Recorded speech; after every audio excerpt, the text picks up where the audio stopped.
నమస్తే. ప్రస్తుతం మనం ఉస్మానియా యూనివర్సిటీలో ఉన్నాము. సో నిన్న రాష్ట్ర వ్యాప్తంగా కూడా అందరికీ తెలిసినటువంటి విషయమే. ఒక్కసారిగా ఉస్మానియా జేఏసీ నాయకులంతా కూడా హీరో అల్లు అర్జున్ ఇంటి పైకి వెళ్ళారు. అక్కడ శాంతియుతంగా నిరసన చేయడానికి వెళ్ళామని చెప్తా ఉన్నారు. కానీ అక్కడికి వెళ్ళిన తర్వాత శాంతియుతంగా చేయాల్సినటువంటి నిరసన కాస్త ఉధృతానికి దారితీసినటువంటి పరిస్థితి. ఒక్కసారిగా కొంత గందరగోళం నెలకొంది. పోలీసులు రావడము, వాళ్ళని అరెస్ట్ చేయడము, రాత్రంతా కూడా వాళ్ళని జైల్లో పెట్టడం, ఇవన్నీ కూడా మనం చూస్తూ వచ్చినాం. సో ప్రస్తుతం నిన్న దాడి చేసినటువంటి ఓయి జేఎస్ నేతలంతా మనతో పాటున్నారు. సో రెడ్డి సీనన్న కావచ్చు, నగేష్ కావచ్చు, ప్రవీణ్ అన్న కావచ్చు, వీళ్ళందరూ కూడా నిన్న అక్కడికి వెళ్ళినటువంటి పరిస్థితి. అన్న, నిజంగా అసలు నిన్న మీరు ఏ ఉద్దేశంతో పోయారు? ఎందుకంటే సోషల్ మీడియాలో ప్రచారం జరుగుతుంది, రేవంత్ రెడ్డికి అత్యంత సన్నిహితులు రెడ్డి సీను, అందుకే ఫోటో దిగిండు ఆయనే పంపించిన కొంతమంది, ఇక కేటీఆర్ తోటి ఫోటో దిగిండంటూ కాంగ్రెస్ వాళ్ళు, ఇంకొంతమంది బండి సంజయ్ అని అన్ని పార్టీలకు సంబంధించి లింకప్ పెడతా ఉన్నారు. అసలు మీరు ఏ పార్టీకి అనుబంధంగా పనిచేస్తూ ఉన్నారు? ఏ పార్టీ అయినా పంపించిందా? స్వచ్ఛందంగానే మీరు పోయారా? ఓకే, థ్యాంక్ యూ అన్న. శ్రీశైలం అన్న మంచి క్వశ్చన్ అడిగినావు. ఇంకా కొన్ని పార్టీలు మిగిలి ఉన్నాయి. ఇప్పుడు టీఆర్ఎస్ అని అన్నారు, కాంగ్రెస్ అన్నారు, బీజేపీ అన్నారు, ఎంఐఎం ఉంది, సిపిఐ ఉంది, టీడీపీ ఉంది, సిపిఎం ఉంది. వీటికి అన్నిటికీ ఒకసారి లింకప్ చేసి ఎవరైతే పెడుతున్నారో ఇవన్నీ నీచమైన కార్యక్రమాలు చేస్తున్నారు. ఇట్లా వాళ్ళు వీటన్నిటికీ పెడితే అప్పుడు సమాధానం చెప్పే అవకాశాలు ఉంటాయి. నాకు అర్థమైతే లేదు అసలు నేను ఏ పార్టీలో ఉన్నా, నేను ఏం చేస్తున్నా నాకే అర్థమైతే లేదు. వాళ్ళే అన్ని డిసైడ్ చేస్తున్నారు కదా. ఒకటి సిగ్గు ఉండాలి కనీసము. ఇప్పుడు కేటీ రామారావు అనే వ్యక్తి 10 ఏళ్ళు అడ్మినిస్ట్రేషన్ చేసిండ్రు. ఒక విద్యార్థి నాయకునిగా 10ల సంఖ్యలో కేటీఆర్ని కలిసిన నేను. అప్పుడు ఒక ఈ రాష్ట్రానికి మినిస్టర్ ఉన్నప్పుడు సమస్యల మీద కలుస్తారు కదా. ఈరోజు ముఖ్యమంత్రి మనిషి అంటున్నారుగా. ముఖ్యమంత్రి అనే వ్యక్తి మా కొడంగల్ నియోజకవర్గానికి సంబంధించిన ఎమ్మెల్యే, ఈ రాష్ట్ర ముఖ్యమంత్రి. సమస్యల మీద 196 సార్లు కలుస్తాం. కలిసినంత మాత్రం ఇప్పుడు మిమ్మల్ని కలిసిన మీరు రేపు రాజకీయ నాయకుడు అయినా అనుకో, శ్రీశైలం చెప్పించినట్టే మీరు ఎట్లా నమ్ముతారన్నా? కనీసం మాట్లాడడానికి సిగ్గుండాలి. కనీసం ఏదైతే మీమ్స్ పెట్టి చేస్తున్నాడో, ఏ రాజకీయ నాయకుడు చేస్తున్నాడో, ఏ చిల్లరగాడు చేస్తున్నాడో వానికి కనీసము ఇంకిత జ్ఞానం ఉండాలి. ఈరోజు మేము ఏ పార్టీ కాదు, ఇప్పుడే చెప్తున్నా, ఏ పార్టీ కాదు, ఏదో ఉస్మానియా విద్యార్థులుగా తెలంగాణ కోసం నిరంతరంగా పోరాటం చేసి తెలంగాణ సాధనలో ముందుండ అగ్రభానున్న ఉస్మానియా విద్యార్థులుగా అన్యాయం ఎక్కడ జరిగినా, అక్రమాలు ఎక్కడ జరిగినా, పేదోడి మీద ఎక్కడ అన్యాయం జరిగినా 100% మాట్లాడుతున్నాం. అందులో భాగంగానే ఎవరైతే మాట్లాడుతున్నాడో, పార్టీలకు మమ్మల్ని అంటిగడుతున్నాడో ఆ చిల్లరగాళ్ళు ఎవరు మాట్లాడలే. ఎవరైతే టీఆర్ఎస్ సంబంధించిన వాళ్ళు, బీజేపీ వాళ్ళు ఎవరు మాట్లాడలే. మేము మాట్లాడడం. ఈరోజు రేవతి కుటుంబానికి న్యాయం జరగాలి, ₹1 కోటి ఇవ్వాలి, ఆ కుటుంబానికి అనేక విధాలుగా ఆదుకోవాలనే ఆలోచనతో ఒక శాంతియుతంగా అల్లు అర్జున్ గారికి రిక్వెస్ట్ చేద్దామని ఒక వినతి పత్రం తీసుకొని పోయినాం. ఆడికి పోయినాక గేట్ దగ్గరికి పోయిన వినతి పత్రం చింపేసిండ్రు. మమ్మల్ని మాకున్నటువంటి నాగేష్ని తొక్కడం జరిగింది, కింద వాడడం జరిగింది. అందులో భాగంగానే మేము లోపలికి వెళ్ళడం జరిగింది. అందులో వాళ్ళు ఒక చిన్న పూల తోట కింద పడింది. అందులో భాగంగానే ఆ యొక్క ఘర్షణ సందర్భంగానే పోలీసు వాళ్ళు వచ్చిండ్రు, అరెస్ట్ చేసిండ్రు. అందులో ఏ రాజకీయ పక్షం ఉంది? మీరే చెప్పాలి. కేవలం ఇవన్నీ రాజకీయంగా వాళ్ళు బతకడం కోసం, రాజకీయంగా విమర్శలు చేయడం కోసం చేస్తున్న దురుద్దేశమైన ఆలోచన. మేము తెల్ల కాగితం లాంటి వ్యక్తులము, ఉస్మానియా విద్యార్థులము. ప్రపంచంలో ఎక్కడ అన్యాయం జరిగినా పేదోడు పక్షి నిలబడి మాట్లాడే ఉస్మానియా విద్యార్థులం మాత్రమే. కానీ ప్రధానంగా కొన్ని బీఆర్ఎస్ సోషల్ మీడియాలో మాత్రం ఇదంతా రేవంత్ రెడ్డి సొంత నియోజకవర్గము, రెడ్డి సీన్తో దిగినటువంటి ఫోటోలు షేర్ చేస్తూ ఇది కావాలని చేయించిందే. సో రెడ్డి సీన్ తోటి దాడి చేయించారు. మళ్ళీ ఓవైపు ఈ దాడిని ఖండిస్తున్నానంటూ ముఖ్యమంత్రి పోస్ట్ చేసిండు. మంచి డ్రామాలు ఆడుతున్నారని అంటున్నారు. దీని ఎట్లా చూస్తారు? ఇప్పుడు అదేనా నేను చెప్తున్నా, ఏదైతే రేవంత్ రెడ్డి గారు ముఖ్యమంత్రి కానప్పటికెళ్ళే మేము రేవంత్ రెడ్డి గారి నియోజకవర్గం అన్నా, సమస్యలు ఇప్పుడే కాదు, కొత్తగా పోతలేము. దాదాపు 10 ఏళ్ళకెళ్ళి సమస్యలు ఉన్నప్పుడు మా నియోజకవర్గానికి అక్కడ యువ నాయకుడిని నేను. అక్కడ చాలా సమస్యలు ఉన్నాయి. మా మండలానికి సంబంధించుకోవచ్చు, ఇంకా వేరే సమస్యలు ఉంచు. ఒక వినతి పత్రం మీదకు ఆయన మీద అభిమానంతో పోట దిగినంత మాత్రాన రేవంత్ రెడ్డి గారు చేసిండంటే మరి కేటీఆర్కి ఇట్లా పోటలు పెట్టిండు కదా. మరి కేటీఆర్ చేపిస్తారంటే నమ్ముతారా ఎవరన్నా? యువ నాయకుడు అన్నారంటే ఏ పార్టీకి సంబంధించున్నారు? పార్టీ లేకపోతే చేసన్నా తెలంగాణ ఉద్యమంలో విద్యార్థి చేసే బలంగా పనిచేసింది. ఇప్పటికే మేము పనిచేస్తున్నాం. జేఏసీగా మీ ఒక జేఏసీ కన్వీనర్గా ఇప్పటికి కొనసాగుతున్నా. నిరంతరము ఏదైతే విద్యార్థుల సమస్య పట్ల కావచ్చు, ఇంకా ఏదైనా సమస్యల పట్ల నిరంతరం మా వాయిస్ ఉంటుంది. ఇప్పుడే కాదు, ఇది ప్రారంభం కాదు, ఇది అంతం కాదు, ఇది నిరంతరం కొనసాగుతుంది. మీరేం చెప్తారు స్వామి? మీ ఫోటో కూడా ఉంది అందులో, స్టేషన్లో కూర్చున్నటువంటి పరిస్థితి. స్టేషన్లో కూర్చొని కూడా మీతో పాటు వాళ్ళు అనుకుంటా సో మళ్ళీ దాడులు చేస్తాం ఖచ్చితంగా అన్నటువంటి వ్యాఖ్యలు కాస్త సోషల్ మీడియాలో వైరల్ అవుతాను. ఎందుకు ఆ రకంగా మీరు వెళ్ళాల్సి వచ్చింది అక్కడ? అంటే ఏం లేదు, ఒక పేదింటి మహిళ, ఒక బీసీ బిడ్డ, పేదింటి మహిళ, ఆమె చనిపోతే కనీసము వీళ్ళు స్పందించలేదు.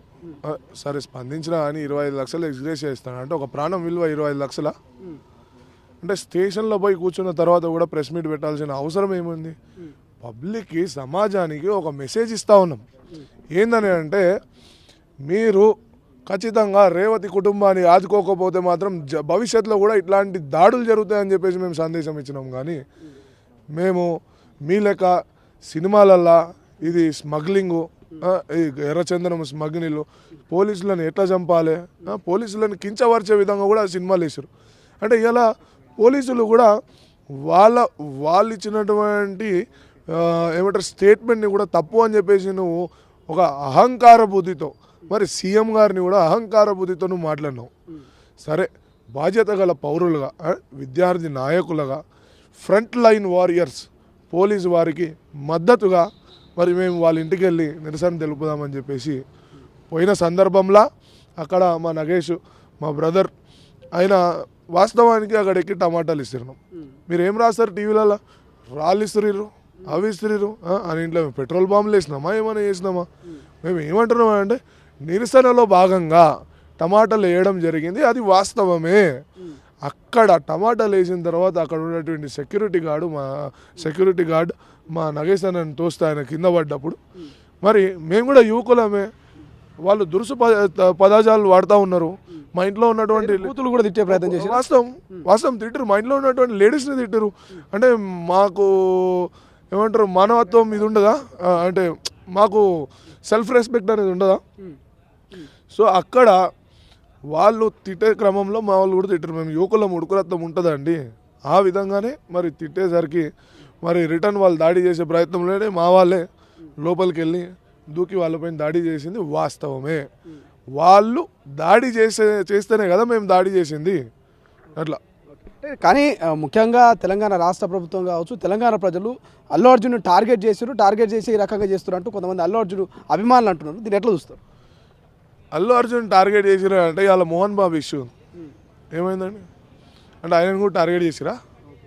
సో నేనేమంటున్నా అంటే ఇక్కడ అల్లు అర్జున్కి పదే ఏసీపీ గారు కానీ డీసీపీ గారు కానీ వెళ్ళి చెప్పడం జరిగింది, ఒక మహిళ చనిపోయింది, మీరు బాధ్యత గల పౌరుడు, మీరు ఇక్కడ నుంచి వెళ్ళిపోతే ఇక్కడ ఉన్నటువంటి క్రౌడ్ అనేది కూడా కంట్రోల్ అవుతుంది అని చెప్పేసి వాళ్ళు పోలీసు వాళ్ళు నిన్న ఎస్ఐ గారు సిఐ గారు మా చేతిలో ప్రాణం పోయేదాన్ని కన్నీళ్ళు పెట్టుకునే పరిస్థితి. మీరు గతంలో మేము కాపాడలేకపోయినాము అని చెప్పేసి గతంలో ఎప్పుడైనా పోలీసు వాళ్ళు కన్నీళ్ళు పెట్టుకునే చూసిరా?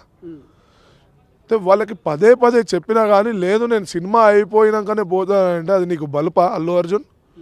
మేము ఏమంటున్నామనంటే నువ్వు అక్కడి నుంచి పోయినుంటే అక్కడ ఉన్నటువంటి క్రౌడ్ అనేది లా అండ్ ఆర్డర్ చేతిలోకి వస్తుండే, రేవతి గారికి అంబులెన్స్ దారి క్లియర్ అయ్యి ఆమెని హాస్పిటల్ తీసుకుపోయే పరిస్థితి ఉంటుండే.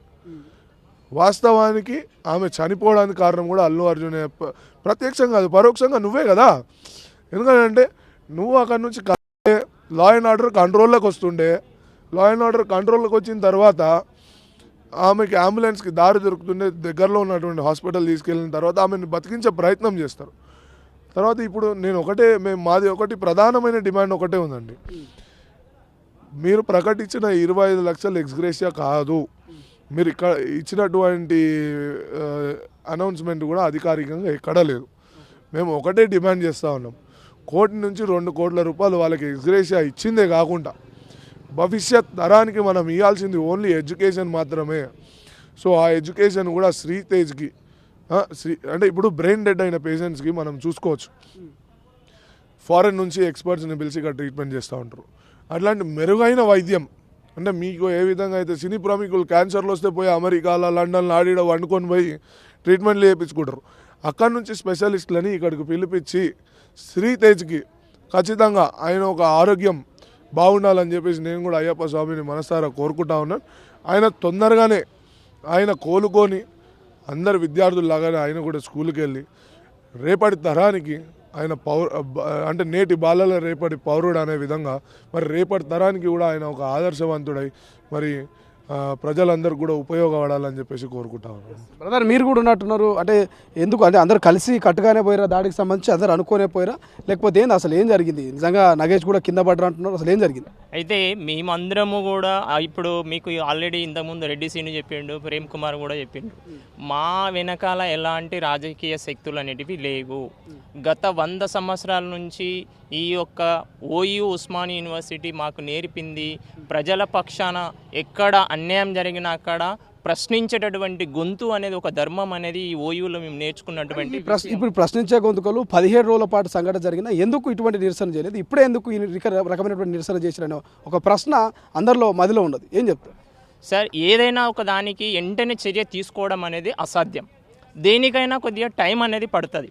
సో మేమేం చేస్తున్నామంటే, సరే ఈరోజు కాకపోయినా రేపైనా స్పందిస్తాడు కదా, ఈరోజు కాకపోయినా ఒక 2-3 డేస్ అయినా స్పందిస్తాడు కదా అనేది కొంత అవకాశం ఇచ్చినాం. ఎందుకంటే ఆయన పెద్ద సెలబ్రిటీ, పాన్ ఇండియా హీరో, ఒక స్టార్ ఉండొచ్చు, ఆయన బిజీ ఆయనకు ఉండొచ్చు, బిజీ షెడ్యూల్ ఉండొచ్చు.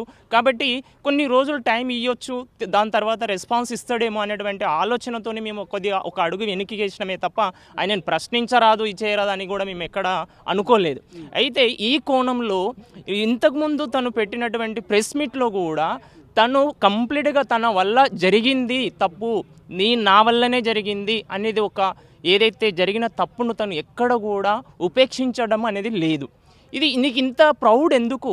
నేను ఒకటే మేము రిక్వెస్ట్ చేస్తున్నాం ఓయూ తరపు నుంచి, సార్ అల్లు అర్జున్ గారు మీ సినిమాలు మేము కూడా చూస్తాం, మీరు చేసేటివి రీళ్ళు కానీ బయట జరిగేటివన్నీ రియల్. మీరు చేసేటటువంటి ఏదైతే ఉన్నాయో సినిమాలు అవి ఒక 3 గంటల ఎంటర్టైన్మెంట్ మాత్రమే. కానీ మీరు ఒక్కసారి బయటి ప్రపంచాన్ని చూడండి, బయట సొసైటీని చూడండి. సినిమాలు చేసినంత మాత్రాన నేను సొసైటీని కూడా సినిమాల మాదిరిగా చూస్తుంటే ఇక్కడ తెలంగాణ సమాజం ఎక్కడ కూడా నిన్ను ఉపేక్షించదు అనేది కూడా గట్టిగా మేము నీకు ఒకసారి హెచ్చరిక అనేది తెలియజేస్తున్నాము. నాగేష్ మీరేం చెప్తారు? అంటే ఇంతమంది మీరు అందరూ దాడి చేశారు, కానీ చాలామంది చాలా రకాల ప్రచారాలు చేస్తారు. ఇంతకుముందు రెడ్డి సీన్ అన్నట్టుగా సో చాలామంది కాంగ్రెస్కు ఫేవర్గా వీళ్ళు పోయిర్రు, ఈ రకమైన దాడి చేశారు, టార్గెట్ చేశారు అల్లు అర్జున్ను, సినిమా ఇండస్ట్రీని టార్గెట్ చేసింది కాంగ్రెస్ పార్టీ అని ప్రచారం జరుగుతుంది. సో మీరేం చెప్తారు? ఎటువంటి పూచితోటి మీరు బెయిల్ మీద బయటకు వచ్చారు? ఫస్ట్ ఆఫ్ ఆల్ ఇవంతా వదిలేస్తే పాపం ఆ పిల్లగాడు ఎలా బతకాలి? ఆమె చనిపోయిన ఆ చావుకు కారణాలు ఎవరు?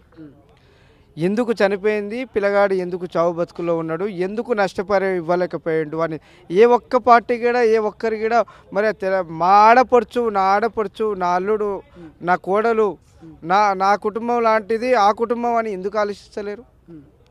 ఎప్పుడు చూడు ఎల్లన్న పంపించిండా, రేవంత్ పంపించిండా, సంజయ్ అన్న పంపించిండా, కేటీఆర్ అన్న పనిచేసిండా, ఇవేందండి? వాళ్ళు ఎట్లా చనిపోయిన దానికి క్లియర్గా అల్లు అర్జున్ గారు కారణమని పోలీస్ డాక్యుమెంట్ ఉంది. పోలీసులు ఎవిడెన్స్ ఇచ్చారు, 10,000 కెమెరాలతోటి ఫుల్గా చూపెట్టారు. తర్వాత ఆ అబ్బాయి బన్నీ అనే పేరు అల్లు అర్జున్ గారి ఫేవరెట్ మీద బన్నీ అనే పెట్టుకోవడం వాస్తవం. ఆయన సినిమా ఎప్పుడు రిలీజ్ అయినా మ్యాట్నీ షోకి రావడం చూడడం అనేది వాళ్ళకు ఆనవాయిత.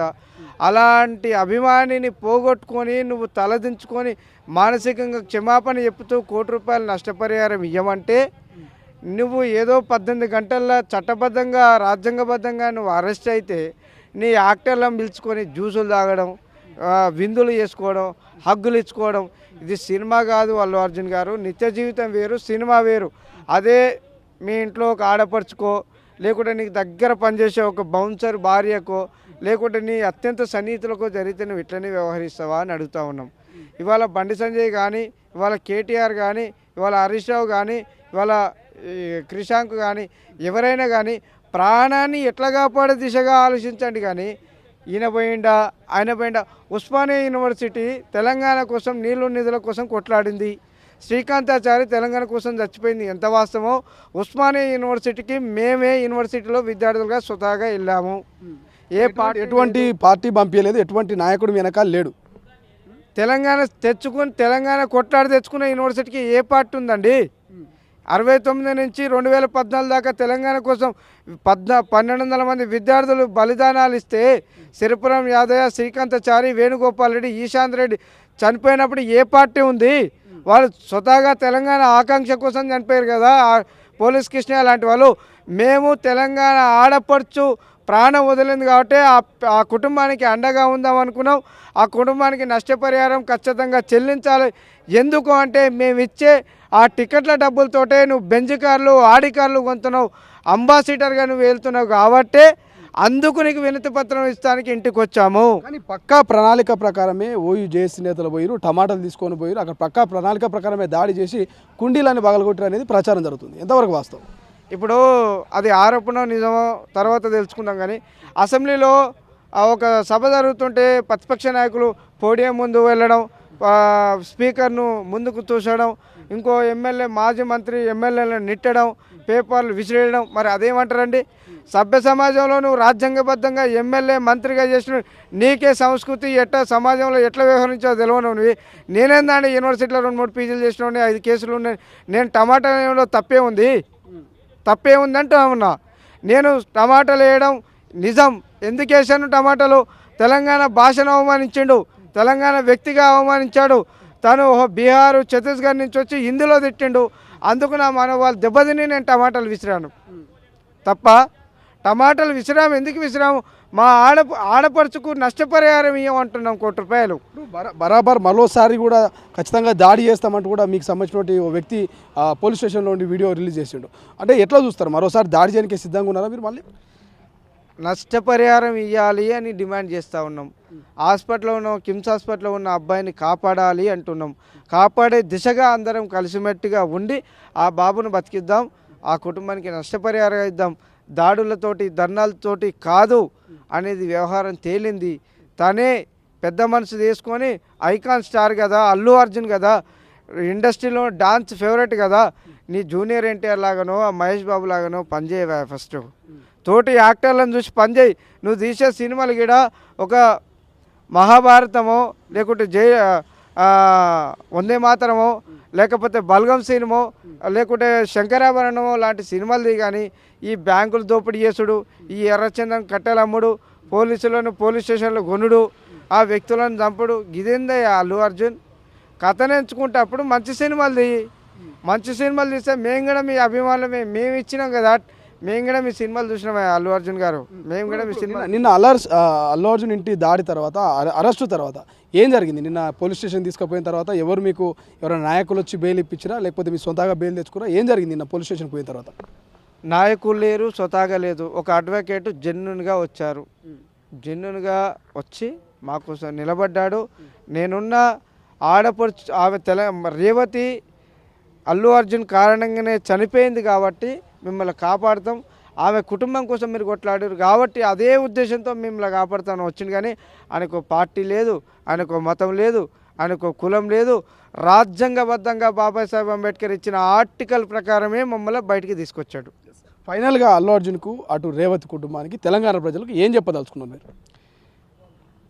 తను వెంటనే ₹1 నష్టపరిహారం ఇస్తూ ఆ కుటుంబానికి క్షమాపణ చెప్తూ ఇలాంటి అన్ఎక్స్పెక్టెడ్గా జరిగిన వ్యవహారాలపైన సినిమా యాక్టర్లు కానీ, పొలిటికల్ లీడర్లు కానీ, ర్యాలీలు కానీ, ధర్నాలు కానీ, యాత్రలు కానీ, ఇంకేదైనా జరిగితే పుష్కరాలు కానీ ఇవి వెంటనే ప్రజలను కాపాడే దిశగా ఉండాలి కానీ ప్రజలను చంపే విధంగా ఉండకూడదు అని అడుగుతూ ఉన్నాం.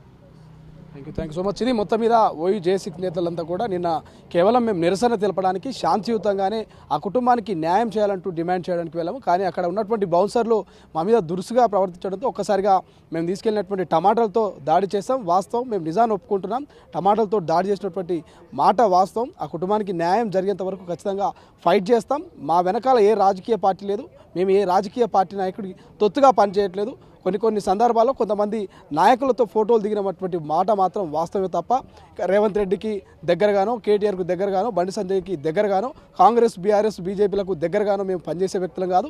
ఇండిపెండెంట్గా రాష్ట్ర వ్యాప్తంగా, దేశవ్యాప్తంగా ఎక్కడ ఏ ఇష్యూ వచ్చినా కూడా ఓయూ జేఏసీ నేతలుగా ప్రతి ఒక్కరి మీద స్పందించడం మా బాధ్యత అంటూ చెప్తున్నటువంటి పరిస్థితి. కెమెరా పర్సన్ అజార్తో శ్రీశైలం, తొలి వెలుగు, ఉస్మానియా యూనివర్సిటీ. అసలైన తొలి వెలుగు.